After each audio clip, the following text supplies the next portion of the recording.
So you're thinking about moving to the greater Lansing area, and you've been maybe researching a lot about the East Lansing area and wondering, what does the influence of the college look like?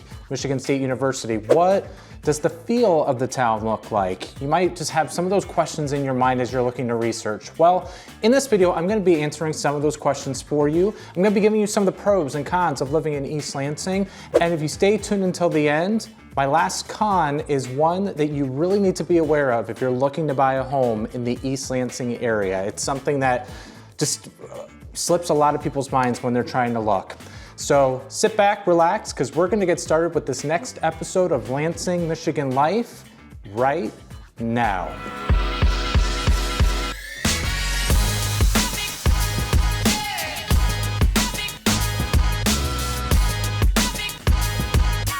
Hey everybody, Troy Seyfert here with the Capital Area Real Estate Specialist in the greater Lansing, Michigan area.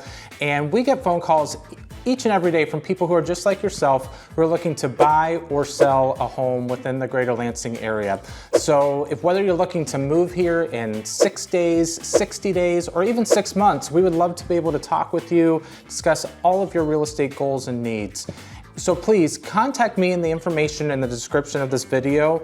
Call me, text me, email me, or even schedule a Zoom. I would love to be able to talk with you at any time and be able to meet you and be able to see how I can best fit your real estate goals and needs within the area. So if you could, please look in the description below and feel free to call, text, email, schedule a Zoom with me. I would love to be able to talk with you, to meet you, be able to hear about your timeline, and be able to help you out the best I can of finding the perfect home for you in the greater Lansing area. And if you could, please like, subscribe. If you have any questions, feel free to comment so I can communicate with you and answer them. Also, ring the bell for any notifications so that you can be the first to be informed when a new episode of Lansing Michigan Life comes on the internet, which is usually about a couple times a week right now. So would love to have you join us. So I'm going to be getting into East Lansing, Michigan. It's one of the top suburbs in the greater Lansing area. And before I get into this, I just want to kind of let you know some stats about East Lansing. There are about 48,000 people that live in East Lansing. 48,000 is a lot of people. And just to compare, the city of Lansing has about 112,000 people in it. And then there's all the other suburbs which make up about 500,000 people. So why is East Lansing so large? Because if you've been doing your research, you've been seeing like, wow, this is a lot of people, 50,000 people. Well, I do want to let you know that 60% of that number goes to people who are non-permanent residents, such as the students who live on campus. So really, in all actuality, East Lansing with permanent residents are about 20,000 people, okay? And I think that's huge for you to know, because if you're researching and you don't know anything about the area, there's a big difference between 20,000 people and 50,000 people in a city. You're probably going, like, is it gonna be insane in there all the time? Because with everything you're seeing that East Lansing isn't the largest suburb that's out there. So be rest assured that a lot of those figures are skewed due to the college being there. So I do want to get into the pros and cons so you have an idea of what East Lansing does look like for you if you are strongly considering moving to that area. So the first pro I would say, and this is an obvious one and I kind of hinted at it, the first pro in living in East Lansing, Michigan is that Michigan State University is there, okay? And if you've never heard of Michigan State, like when I first moved to the area, I never heard of Michigan State University because I lived in Pennsylvania and I lived in Indiana, so it was all about IU. And in Virginia, I'm not really sure, like there was just a lot of East Coast schools like in Maryland. So I'd never heard of Michigan State University. I'd heard of University of Michigan, probably because they had played Penn State, which was my college football team that I loved growing up. And it seemed like University of Michigan always spoiled Penn State all the time. So I do remember University of Michigan, but I never heard of Michigan State. But Michigan State University is a top 10 school. It has over 52,000 students that attend there, that are enrolled at Michigan State. A lot of international students are there. So the perks of having such a huge university like that is that you have great fall sports games like football. You have an amazing ice hockey team, you have a basketball team, and sometimes they're good and great, kind of like the football team as well. They have some great years and some not so great years. You have every single sport out there. You have just the presence of pride of being a Spartan, okay? And there's just something about that atmosphere. So having Michigan State University also brings out just a lot of international cuisine throughout the area, because you have people from all over the world who are attending Michigan State University. So you have a lot of variety of food as well. Which brings me to my second pro, is the diversity in East Lansing, Michigan. So in East Lansing, Michigan, if you look at one of my other pros and cons videos that had to do with Okemos, Michigan, the reason I'm bringing that one up is because Okemos and East Lansing, as far as diversity goes, are about the same. So when they did the census, they said that 77% of the people in East Lansing identify as Caucasian white, okay? Everyone else is of a different race and nationality, which is awesome. I love places that have diversity within the area, right? And so that is definitely a pro, like of being able to have that. Number three pro that I have are the schools. Now, the schools on niche.com give East Lansing schools an A. An A is great. It's not an A+. There are some schools that have an A+ in our area, but it's an A.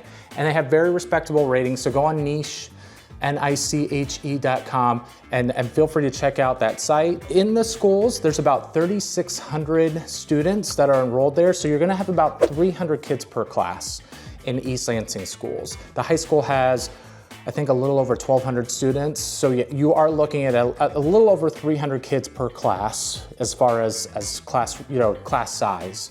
And maybe you're looking at a certain sport or certain opportunity, and you compare it to some of the other districts, it's pretty comparable. Maybe it's a little bit bigger than DeWitt school system, I would say. I'm not sure if it's larger than Okemos.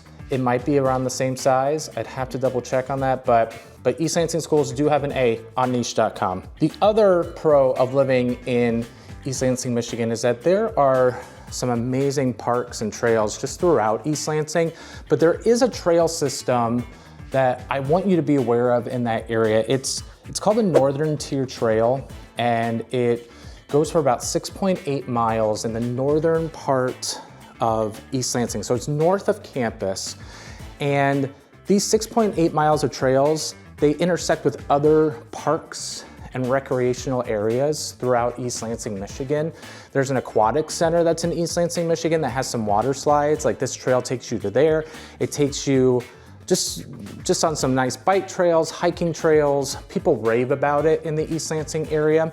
So definitely another pro of just having the beautiful parks and walking trails. Fifth pro of East Lansing is the downtown.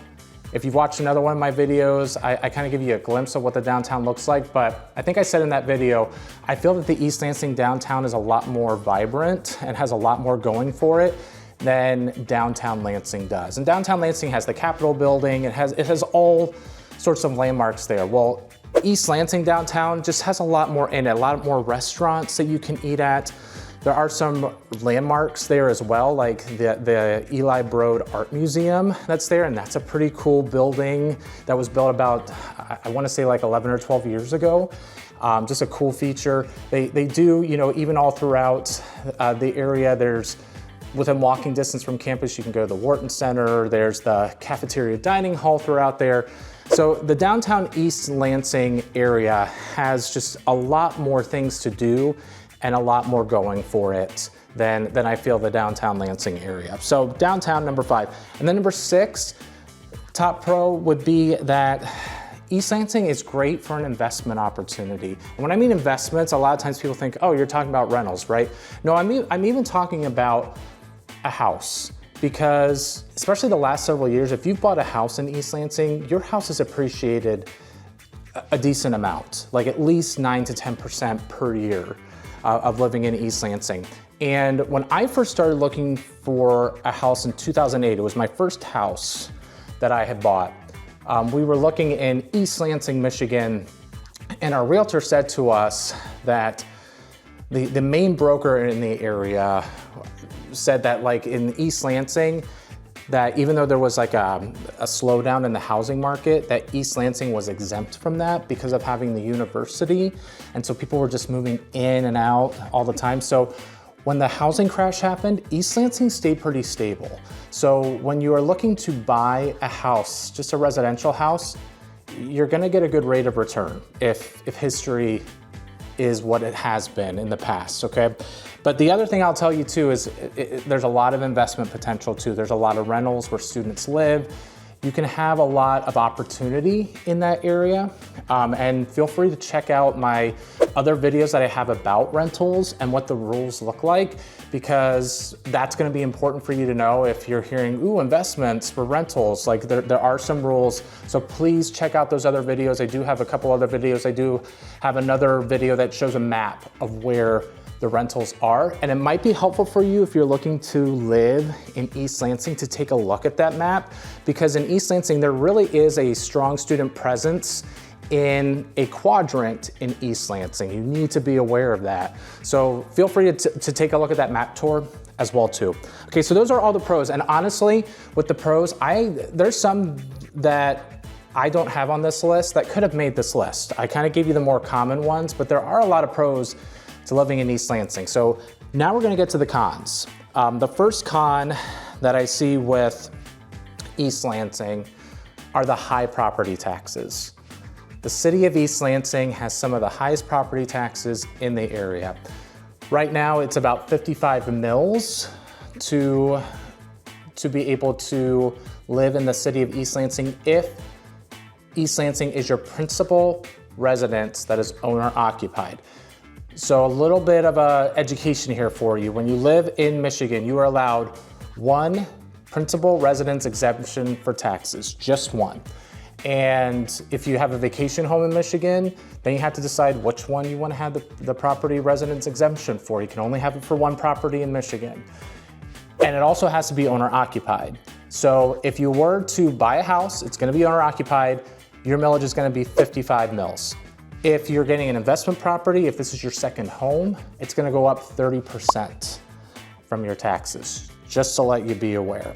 So 55 mils on a, let's say like you bought a $400,000 house, okay, in East Lansing. So if you take the $400,000 house, what they do is they'll take a taxable value, which can usually be at least half of the property value. So we'll go to worst case scenario. So you bought a $400,000 house, taxable value would be $200,000. And at 55 mils, you're looking at about $11,000 to $12,000 a year on your property taxes. And then let's say this wasn't your only home in Michigan. Let's say that you had another home somewhere else. Those prices would go up another 30%. So even for investments, anything like that, the property taxes in East Lansing are extremely high. So something for you to be aware of. The second thing, it also kind of has to do with taxes a little bit, is that the second con is that if you live in the city of East Lansing, you have to pay a 1% income tax through your taxes. So not only do you have property taxes, but you have a 1% income tax if you decide to live in there. If you live outside of East Lansing, but you decide to work in East Lansing, like let's say you work at the university, you have a 0.5% income tax that you have to pay, which is usually gonna be figured out by that business in East Lansing anyway, because they know to take that out of your taxes. So bonus for you, you get a 0.5% decrease if you decide to work in East Lansing but not live there. And then if you decide to live there, whether you work there or not, 1% income tax. So again, something for you just to be aware of as you're budgeting everything, okay? Number 3 con, it's the abundance of college students. I know, you're like, but Troy, you said Michigan State University, it's a pro, okay? But hear me out. When there are a lot of college students there, like I have some university professors that are my clients, and they say, I kind of want to be away from seeing some of my students there, and because I could see them around. For some people, it's not their vibe to be able to live in an area where there's going to be college students everywhere. There are some neighborhoods that are extremely close in that area, and there are several apartment buildings, not even like close to campus, but on the outskirts that are closer to some of the new home builds that you need to be aware of as well too.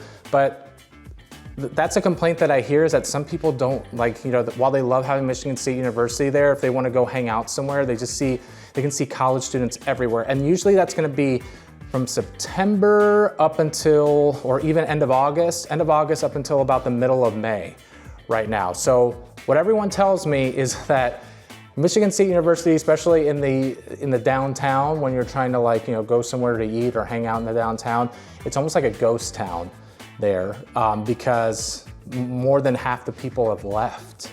And so you're down to the permanent residents that live there, which is about 20,000 people. So a lot of people take advantage of the summers in East Lansing because it is a little bit calm. But again, something for you to be aware of. Summers can be a little bit of a reprieve from the college students being there the entire year. Con number 4 is the traffic, okay? So if you looked at one of my map tours of Lansing, just the greater Lansing area, right? We're surrounded by interstates, 70-mile-an-hour roads, some 75-mile-an-hour roads. So the one thing I want you to be aware of though, in East Lansing, there's really only, there's a few main roads, but to be able to get to campus, you take this road that has a traffic light here, and then 1 block later, another traffic light, and it can just take a long time. And there's certain hours of the day where you're gonna be sitting at those traffic lights 2 or 3 times because it's backed up with traffic. And I could go somewhere like on the easternmost part of East Lansing and try to make it to another part of East Lansing, and it could take me at least 15 minutes to get there, depending on traffic, because the roads there are limited. So the traffic isn't as great, and so you're really not close to any interstates either. They could be within, depending on where you live in East Lansing, they could be there within 5 minutes. Like if you're in the northern part of East Lansing, you could take the expressway 127 and be close to that. But from 69 or 96, you're needing to take those roads to other places. It's right smack dab in the middle. So it can take a little bit longer throughout the city to be able to get around. But again, in the summer, it can feel a little bit less because the students are gone. So the traffic can be better in the summer, but watch out when orientation happens for students each year. When an MSU football game happens, it can get crazy. So just some of those things for you to be aware of throughout the year if you're deciding to move there. And then my number 5 con, and I said that this is one that, this is a con that I have found in my 8 years of real estate. I just noticed a pattern with some of the homes there, and that is that there's a lot of older homes there, and some of the older homes that are there can come with some very expensive problems. So in East Lansing, especially the neighborhoods that are very close to campus and to the downtown, there are some beautiful historic homes. It's in a historic district. There's Glencairn, there's Chesterfield Hills, there's Bailey neighborhood, White Hills neighborhood even, has some very custom homes, right? But I'm talking more about the ones that were built in the 1910s, 1920s. There's several just very cute homes with character, and you could be watching this and saying, if I move here, I want to have a home with character. I love the archways. I like the way this looks. This doesn't feel cookie cutter. I get it. I have a lot of clients that are like that. But what I have found, especially in some of these older neighborhoods, there can be some foundation issues. Just kind of depends on what the land was like when they built those homes. So I've noticed some of the homes have carbon fiber straps on them. If you're not familiar with carbon fiber straps, you put 2 or 3 straps along a wall because the foundation has started to, has started to shift. And so to prevent further shifting, they have to put these carbon fiber straps along a wall. It could be on 1 wall, it could be on 2 walls, or some people might have to do a full foundation repair.